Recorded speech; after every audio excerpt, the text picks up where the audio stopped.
listening to the Art of Homeschooling podcast, where we help parents cultivate creativity and connection at home. I'm your host, Jean Miller, and here on this podcast, you'll find stories and inspiration to bring you the confidence you need to make homeschooling work for your family. Let's begin.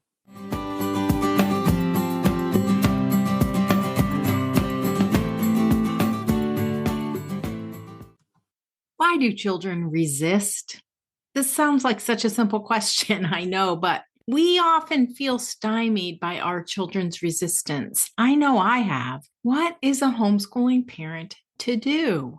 We've all experienced this resistance, I know, when children push back or just say no to what we have planned. Sometimes kids act out, zone out, or even comply without really being fully engaged.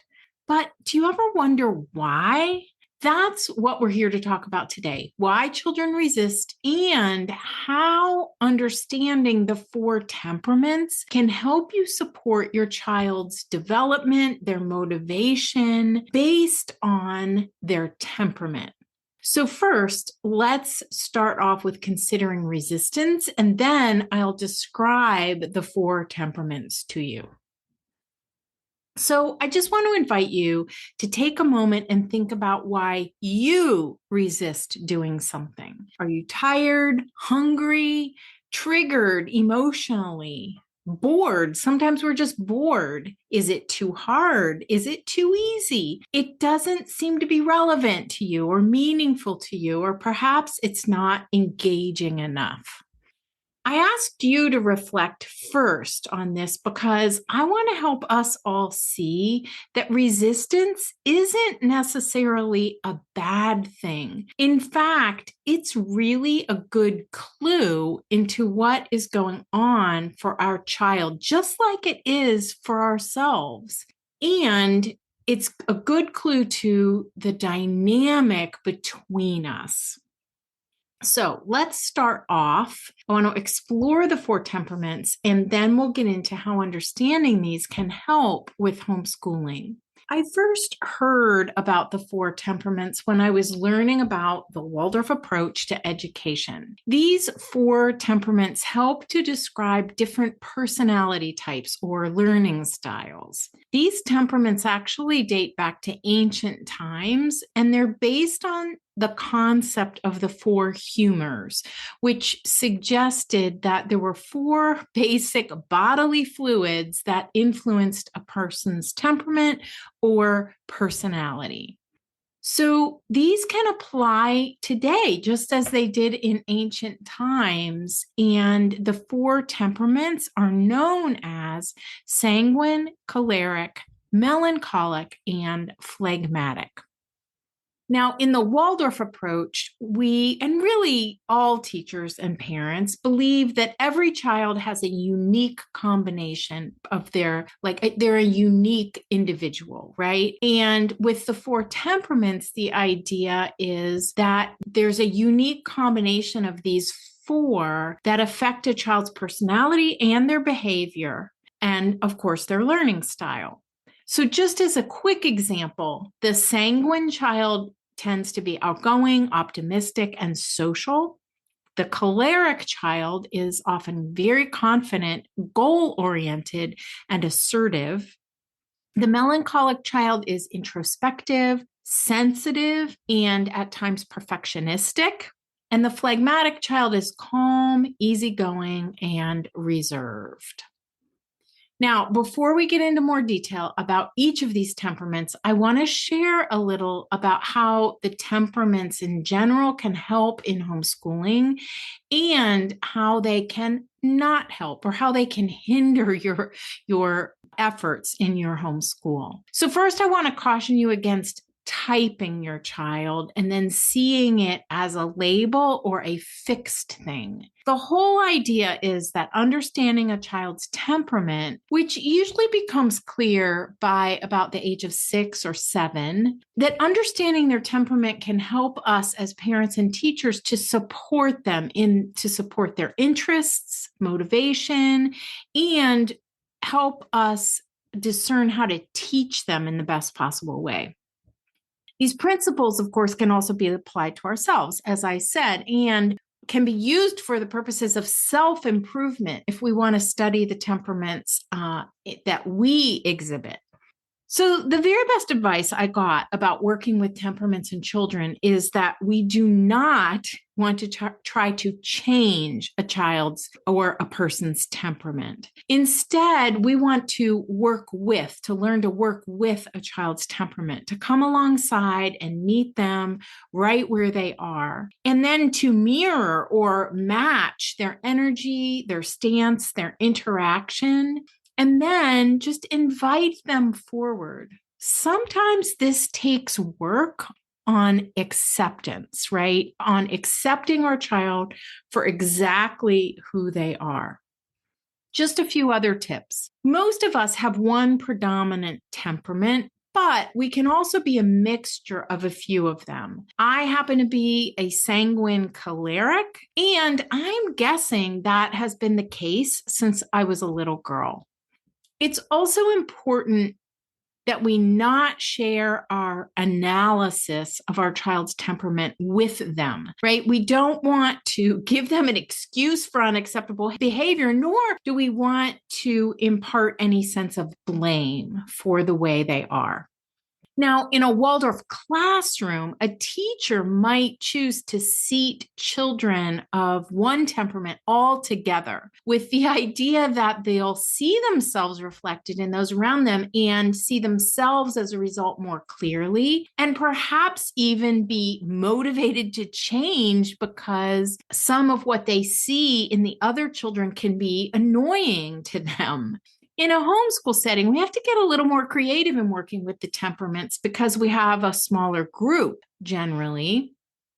And as I've said already, the best way that I've found to do this is to look at the temperaments with both a sense of acceptance and curiosity. And I would say that it's our job as parents to recognize the positive, right, in our children whenever possible, and to help bring balance to the child's personality. But again, we do not do this by judging, blaming, or forcing any change on our child.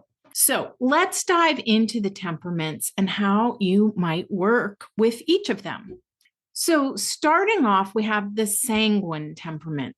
Sanguines are cheerful. This temperament is often associated with enthusiasm, joy, and optimism.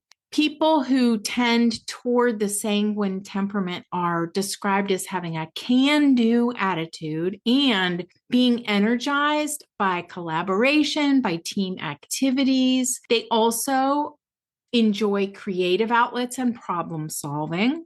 Sanguine children are often motivated by social interactions and positive feedback. So that's something for us to recognize as homeschooling parents. As parents and teachers, we can motivate sanguine children by providing opportunities for them to interact with others and by helping them to recognize their progress and achievements. Next is the choleric temperament. Cholerics are quick-tempered. This temperament is characterized by an assertive nature, a tendency to be goal-oriented. People who tend toward the choleric temperament are often perceived as take-charge types, and they tend to be more efficient in their work. These individuals are ambitious, assertive, and have a strong will. They're often competitive and decisive, but can come across as overbearing or even aggressive. They're basically the ones who are always in charge. They make good leaders. Choleric children are often motivated by challenges and competition. They thrive on setting goals and achieving them. So parents and teachers can motivate their children, their choleric children, by setting challenging tasks and by providing opportunities for them to compete in a healthy way. Next up, the melancholic temperament. Melancholics are analytical. This temperament is best known for its thoughtful, methodical approach to problem solving. People who tend toward the melancholic temperament are often highly analytical and have a deep interest in understanding the underlying structures of the world. These individuals are introspective, they're sensitive, and they have a very deep empathy toward others. They may have a tendency to worry or be anxious and are often perfectionists. They're basically the ones who are always caught up in their feelings. Melancholic children are motivated by personal growth and mastery. And because they tend to be perfectionists, they can become discouraged if they feel like they're not making progress. So parents and teachers can motivate them by providing opportunities to learn and grow in a safe and supportive environment where they can see their progress, right? By pointing out the little steps, the little wins, right? And celebrating all the progress that there is. And finally, the phlegmatic temperament. Phlegmatics are peaceful. This temperament is associated with a calm, compassionate demeanor. People who tend toward the phlegmatic temperament are often described as patient, generous, and level-headed. They enjoy building relationships and have an affinity for taking the time to listen and understand others. These individuals are often calm and easygoing and able to maintain peace and harmony in their environment, no matter what is going on around them. They're the ones who are often caught napping. Phlegmatic children are motivated by stability and routine. They do not like sudden changes or surprises. So parents and teachers can motivate them by creating a predictable routine and providing them with a sense of security. Now, one thing I want to mention about the four temperaments, there is a flip side to them too, where when different temperaments are upset or angered, they exhibit certain personality types or traits, I would say, as well. And I think one of our goals in working with the temperaments is to recognize that when things are on an even keel, the way that we see our children is reflected in these behaviors that we want to learn to accept. Right? So here's one little bit that I want to close out with. This is a great anecdote, a description of a little scenario about spilt milk. This was passed on to me from my mentor and friend, Barbara Dewey. I do not have the source for this description, unfortunately. I only have a crumpled up piece of paper that I have referred to over and over again throughout the years of my homeschooling. So here it is. This is an illustration of the four temperaments. Four children are sitting around a table serving themselves from a pitcher of milk. The pitcher slips, drops to the floor, and breaks, spreading milk and broken glass all over the floor. The choleric immediately runs for the mop and industriously begins to clean up the mess. The phlegmatic carefully lifts both feet up onto his chair so that they don't get wet and watches the action. The sanguine happily examines the flow of milk, saying, "Look, the milk is running down through the cracks. It's going to catch up with that line of ants." The melancholic says, between sobs, "I didn't get any milk, and that was my favorite pitcher, and now it's all broken." Carrying this anecdote further might reveal something more about these children. The phlegmatic sitting there with his feet up observes, when you wring out that mop, you're going to get cut and you are going to leave little pieces of broken glass in the mop for the next person. The sanguine may discover the source of the infestation of ants as he follows their trail. The melancholic may truly recognize the value of an antique pitcher. I love that little scenario because it really does illustrate so clearly the four different personality types and their reaction to the same scene. Isn't it interesting to see the different reactions of all four temperaments to one event? None of them are wrong. All are equally valid, just different. I think you can see from this scenario why accepting our child's temperament rather than trying to change it is the most helpful approach. Our job as parents and teachers is really observing our children's behavior and discerning what they need. So, understanding a child's temperament is yet another tool to help us do that. I hope this episode has inspired you to work with the temperaments in a supportive way. Circling back to why children resist, I hope you can see that when we think our children are resisting, they may just be responding to a situation in a way that is completely natural for them. We may just be interpreting their behavior as resistance because we're viewing it from our temperament, or because the child has a similar temperament to us and we don't like that about ourselves. We see that in our children and we want to change that in them as well. We sometimes even do this without conscious awareness. So more than anything else, I hope this episode helps you to see your children, your child, through a more accepting and observational lens. If you want to explore the topic of temperaments further, there are a few great articles over on the free Waldorf online library and a few great books on this subject that I recommend. I'll be sure to put the links to a few additional resources over in the show notes if you want to explore the temperaments further.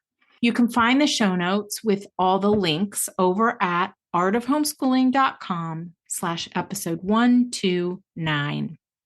And if you want individual help working with your child or children, please check out my one-to-one mentor sessions. You can find out more about those at artofhomeschooling.com/mentorwithjean. Thanks so much for joining me today, and I'll see you next time. That's all for today, my friend. But here's what I want you to remember. Rather than perfection, let's focus on connection. Thanks so much for listening, and I'll see you on the next episode of the Art of Homeschooling podcast.